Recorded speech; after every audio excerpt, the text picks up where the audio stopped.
नमस्ते दोस्तों, अलीब्रो सिजिसॉफ में आपका स्वागत है। आज हम कक्षा 3 के पाठ्य पुस्तक रिमझिम भाग 2 में संकलित एक नया पाठ लेकर आए हैं। यह एक नाटक है जिसका नाम है बंदर बांट। इसका लेखक है श्री हरिवंश राय बच्चन। अमिताभ बच्चन को आप सब लोग जानते हैं। हाँ, अमिताभ बच्चन के पिताजी है श्री हरिवंश राय बच्चन। अच्छा बच्चों, घर में भाई बहन के बीच से झगड़ा या किसी बात पर झगड़ा होने पर प्रश्न हल करने के लिए या शिकायत के लिए हम घर के बड़े लोगों के पास जाते हैं। इस प्रकार हम दो बिल्लियों के बीच झगड़ा हो जाता है और प्रश्न को हल करने के लिए एक बंदर के पास जाता है। वहाँ क्या क्या हुआ है ये इस नाटक द्वारा लेखक ने। इस नाटक का नाम है बंदर बांट। बंदर यानी मंकी। हाँ, बांट शब्द का अर्थ है किसी चीज का बराबर हिस्सों में करना। यह है बांट शब्द का अर्थ। किसी भी नाटक को करने के लिए पहला उसका स्थान होता है, फिर उसके पात्र कैसे कपड़े पहनते हैं, ये सब मुख्य है। यहाँ 3 पात्र आते हैं। 8 बरस का एक लड़का बंदर और 5-6 साल की 2 लड़कियां बिल्लियों के रूप धारण कर यहाँ आते हैं। इस नाटक का स्थान होता है खुली जगह या कोई बड़ा कमरा। इसमें एक बंदर और 2 बिल्लियां इसके पात्र है। बंदर के लिए पोशाक है कि पीला चूड़ीदार पैजामा, कुर्ता और दुपट्टा और मुंह पर लगाने के लिए बंदर का एक चेहरा, इससे आंखों से देख सके और मुंह से बोल सकते हैं। जो लड़कियां बिल्लियां बनेगी उनके कपड़े कैसे होने चाहिए? काली सफ़ेद सलवार, कमीज, दुपट्टे। मुंह पर लगाने के लिए काली सफ़ेद बिल्लियों के चेहरे। आंखों और मुंह की जगह बड़े छेद हो जिस छेद से देखा और बोला जा सके। नाटक को करने के लिए क्या क्या सामान होना चाहिए? वहाँ एक मेज है, एक बड़े मेज पोश है, मेज पर बिछाने का एक कपड़ा है, डबल रोटी का एक टुकड़ा है, डबल रोटी यानी ब्रेड, और एक छोटी तराजू। तराजू का अर्थ है तुला, जिसमें सामान तोला जाता है। यहाँ पहला दृश्य एक कमरे में है। कमरे के बीच में एक मेज है जिस पर मेज पोश पड़ा है जो कि आगे से टका है। मेज पर एक रोटी का टुकड़ा है। मेज के नीचे एक तराजू रखा है पर वह तराजू दिखाई नहीं देता।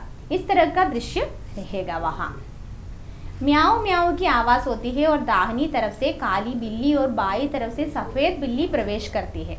यहाँ दाहिनी तरफ से यानी राइट हैंड की तरफ से एक काली बिल्ली आती है और उल्टे हाथ की तरफ यानी बाईं तरफ से सफ़ेद बिल्ली प्रवेश करती है। काली बिल्ली कहती है बिल्ली बहन नमस्ते, और सफ़ेद बिल्ली भी ये कहते हैं नमस्ते बहन नमस्ते। काली बिल्ली कहती है अच्छी तो हो।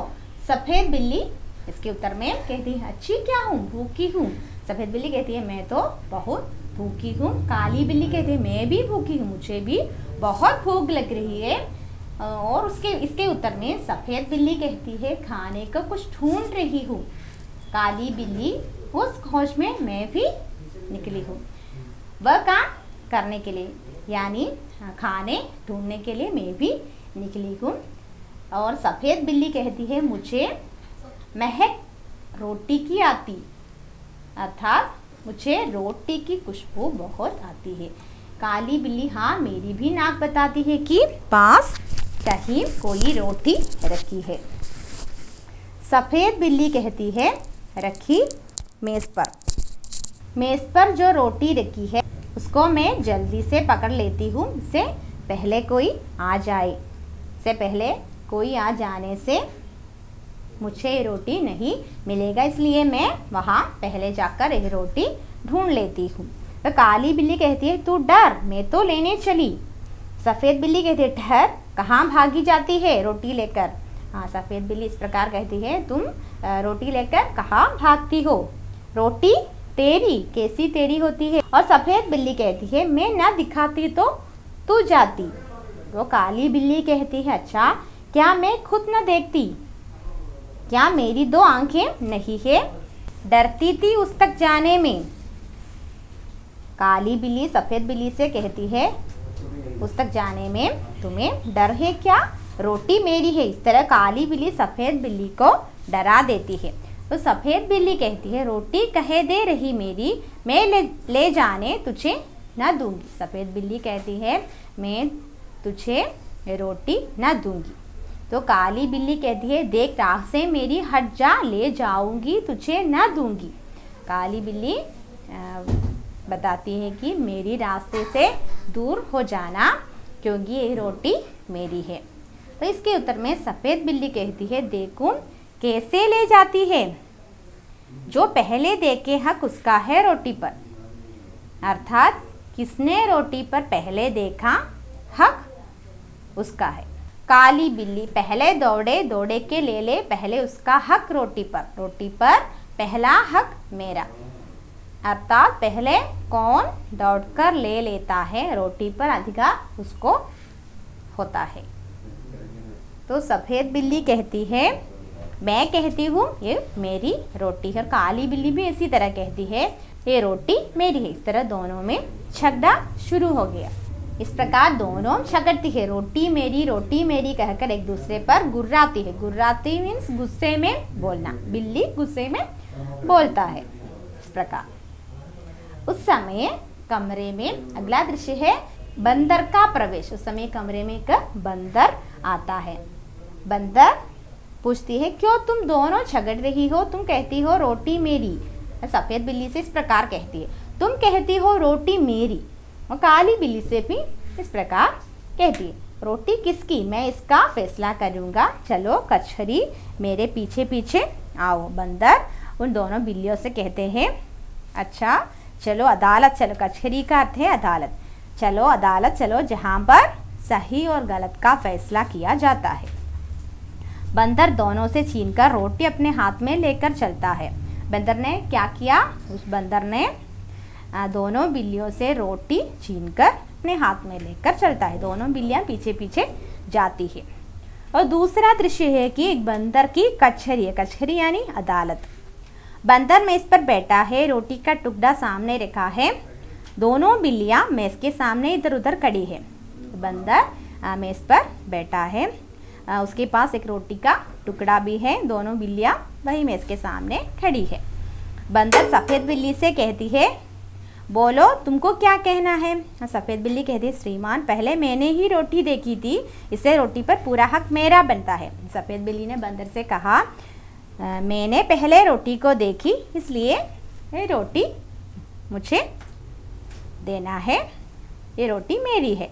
बंदर काली बिल्ली से पूछती है, बोलो तुमको क्या कहना है। और काली बिल्ली कहते हैं, श्रीमान पहले मैं झपटी थी रोटी लेने, इससे रोटी पर मेरा हक पूरा बनता है। काली बिल्ली क्या कहते हैं, वह तेजी से आते हैं रोटी को लेने के लिए, इसलिए रोटी का पूरा अधिकार मुझ पर है। बंदर सफ़ेद बिल्ली से कहते हैं, एक आंख से देखी थी या दो आंखों से। सफ़ेद बिल्ली कहती है, मैंने अपनी दोनों आंखों से देखी थी रोटी को। बंदर काली बिल्ली से कहती है, एक टांग से झपटी थी या दोनों टांगों से। काली बिल्ली कहती है, दो टांगों से मैं झपटी थी। बंदर कहते हैं, तुम दोनों का था गवाह। गवाह कौन है, दो लोगों के बीच कुछ झगड़ा हो रहा है, तो उस वक्त कोई तीसरा हमको देखने वाला हो, उसे हम गवाह कहते हैं।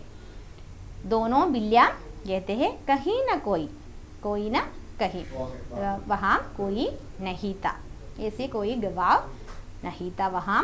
बंदर कहती है, बात बराबर, मेरा फैसला है कि रोटी तोड़ तोड़ कर तुम्हें बराबर दे दी जाए। मेरे पास धर्म कांटा है। धर्म कांटा का अर्थ है इंसाफ का तराजू। इसका अर्थ है कि जिसमें मैं तुम दोनों को रोटी का बराबर हिस्सा दे दूंगा। बंदर मेज के नीचे से तराजू निकाल कर लाता है, दो हिस्सों में तोड़कर दोनों पलड़ों पर रखता है। पलड़ों यानी तराजू के हिस्से, और उठाता है। एक पलड़ा नीचे रहता है और दूसरा ऊपर। और बंदर ने क्या किया, ये टुकड़ा कुछ भारी निकला, इसमें से थोड़ा काटकर हल्का कर लो। बंदर ने क्या कहा, ये टुकड़ा कुछ भारी है इसलिए मैं इसमें से थोड़ा खाकर इसे कुछ हल्का कर दूंगा। फिर तराजू उठाता है, पहला पलड़ा ऊपर है और दूसरा नीचे। बंदर ने आगे क्या किया, अब ये टुकड़ा भारी निकला, अब इसको थोड़ा खाकर हल्का कर दो। बंदर ने फिर भी यही पूछती रहती, ये टुकड़ा कुछ भारी है इसलिए मैं इसे कुछ और थोड़ा खाकर हल्का कर दो। फिर तराजू उठाता है, पहला पालदा नीचे हो गया और दूसरा ऊपर। बंदर ने कहा, अब ये टुकड़ा भारी निकला, टुकड़े भी कितने खोटे हैं, एक दूसरे को छोटा दिखलाने में ही लगे हुए हैं।